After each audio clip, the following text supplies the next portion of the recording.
Imagine la scène. Tu te réveilles au son des rats qui griffent dans les murs. À la tombée de la nuit, ta peau s'ouvre en plaie, ton sang s'assombrit et tes voisins clouent ta porte. Non pas pour te protéger, mais pour t'ensevelir vivant dans ta propre maison. Ce n'était pas un cauchemar. C'était la vie en Europe pendant la peste noire. Tu crois connaître la Grande Peste.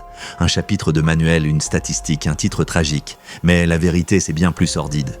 La peste ne se contentait pas de tuer. Elle pourrissait les corps, brisait les familles et transformait les voisins en bourreaux. Des tumeurs grosses, comme des œufs suintaient de pus, des chiens rongèrent des côtes humaines dans les rues, des prêtres forcèrent les mourants à céder leurs terres. Et ça, ce n'était qu'un mardi. On ne t'enseigne pas ça à l'école. Parce que si c'était le cas, tu ne verrais plus jamais le Moyen-Âge de la même façon.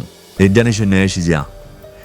commençons par ce que la peste faisait réellement à ton corps, car la réalité rend tous les films d'horreur aussi doux qu'un dessin animé Disney. D'abord venaient les bubons. Imagine tes ganglions enflant jusqu'à la taille d'un œuf de poule, noircissant comme du charbon, puis éclatant comme un fruit trop mûr. Le pus ne s'écoulait pas doucement, il jaillissait. Et l'odeur, imagine de la viande en décomposition mêlée à des égouts, mais qui sort de ta propre chair. Puis ton sang devenait du poison. Littéralement. Les malades vomissaient un sang si sombre qu'il ressemblait à du goudron, le recrachant par morceaux jusqu'à ce que leur gorge se déchire. Leurs ongles noircissaient, leur peau se marbrait de violet et de vert.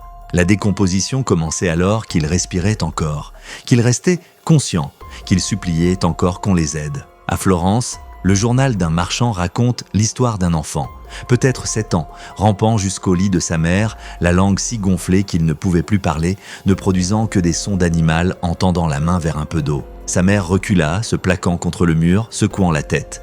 Non pas par manque d'amour, mais parce qu'elle savait qu'un seul contact la condamnerait elle aussi.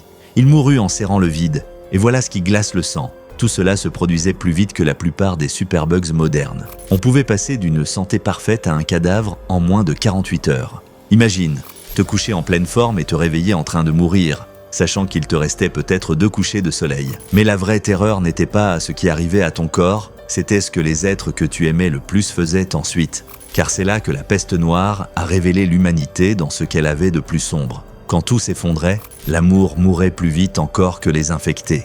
Des parents abandonnaient leurs propres enfants. Des maris enfermaient leurs femmes et s'en allaient. Des frères laissaient leurs frères pourrir dans les caniveaux. Ce n'était pas exceptionnel, c'était la norme. Survivre signifiait couper tout lien avec celui qui toussait 2 fois. Dans les foyers riches, dès qu'un domestique montrait un symptôme, on le traînait dans la rue comme un déchet. Pas pour chercher de l'aide, mais pour l'éloigner au plus vite de la maison avant sa mort. Des familles entières jetaient littéralement les malades par-dessus leurs murs de jardin, les laissant ramper pour agoniser seuls. Et voici la part la plus ignoble. Certains malades n'étaient pas seulement abandonnés, ils étaient assassinés par pure panique, noyés dans des puits, brûlés vifs dans leur lit, lapidés dans les rues par les mêmes voisins qui partageaient leur pain quelques jours plus tôt. Imagine la scène. Tu es étendu sur ton lit de malade, à peine conscient, quand tu entends des pas. C'est le prêtre du village, enfin quelqu'un pour te donner les derniers sacrements. Non, faux. Il tient du parchemin et une plume, forçant ta main tremblante à signer la cession de tes terres, de ton argent, de toute ta vie. Pendant que tu agonises, ta confession devient son salaire. L'amour s'était transformé en commerce, la foi en volumen et la peur en meurtre. Et si tu penses que les traitements valaient le mieux, attends de voir ce que les gens croyaient vraiment les sauver. Quand la médecine échouait, c'est-à-dire tout de suite, les gens devenaient créatifs. Et par créatif, comprends complètement délirant. Les riches buvaient de l'or fondu, persuadés qu'ils purifieraient leur sang de l'intérieur. D'autres réduisaient des émeraudes en poudre et les avalaient, croyant que des pierres précieuses pouvaient se repousser une mort précieuse. Imagine avaler du métal en fusion alors que tes organes s'arrêtent, simplement parce que quelqu'un a dit que ça pouvait marcher. Puis venaient les brûleurs d'herbes. Ils bourraient toutes leurs maisons de sauge, de thym et de romarin en feu, au point que des familles entières suffoquèrent dans la fumée avant même que la peste ne les touche. Leurs poumons saignant des vapeurs, mais au moins, ils mouraient parfumés. Mais la vraie folie se déroulait dans les rues. Voici les flagellants, des processions entières, d'hommes se fouettant jusqu'au sang, convaincus que Dieu les épargnerait s'ils souffraient assez. Imagine des centaines de dos, nus taillés en lambeaux, le sang coulant entre les pavés, le claquement du cuir résonnant dans des villes désertes comme des coups de feu. L'absurde, ces processions entassaient les gens comme des sardines. Ils passaient de ville en ville, toussant directement dans la bouche les uns des autres, en suppliant Dieu de les sauver. Ils ne prévenaient pas la peste.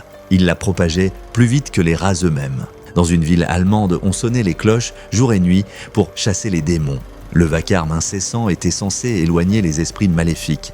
En réalité, ces cloches devinrent des chants funèbres, la bande-son d'une cité entière en train de mourir. Imagine le top hit de 1348 sur Spotify. Cloche sans fin, volume 1. Et pourtant, même tandis que les gens s'égaraient dans des remèdes absurdes, l'horreur véritable ne faisait que commencer. Parce que lorsque la peur rencontre le pouvoir, tout empire. Quand on ne peut pas combattre une maladie, on cherche un coupable. Et dans l'Europe médiévale, ce coupable, c'était toujours les Juifs. Partout sur le continent, les communautés juives furent accusées d'empoisonner les puits, de jeter des maléfices, de propager la peste volontairement. Peu importait qu'ils meurent au même rythme que les autres. La peur se moque de la logique. Des familles entières furent arrachées à leur maison et brûlées vives lors de procès de la peste. Des simulacres de justice où le verdict était scellé avant même qu'on écoute les preuves. Des milliers de personnes périrent dans ces massacres. Non pas de la maladie, mais de la pure cruauté humaine déguisée en justice.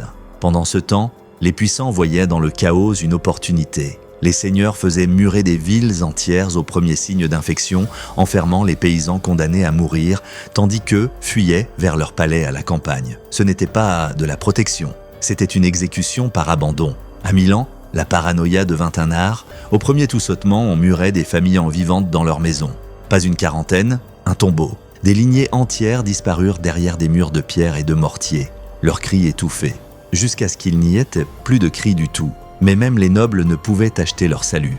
Ils se retiraient dans leurs domaines isolés, croyant que la distance signifiait la sécurité. Puis leurs serviteurs arrivaient des villes, portant plus que des bagages.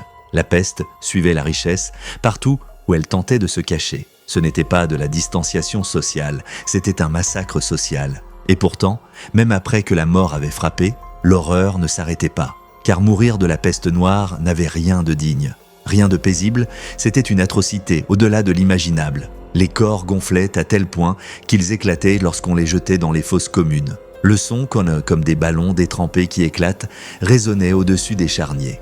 Des membres se détachaient et roulaient à l'écart. Des porcs erraient dans les cimetières, dévorant des restes humains, parce qu'il ne restait plus personne pour les en empêcher. Les rites funéraires traditionnels disparurent.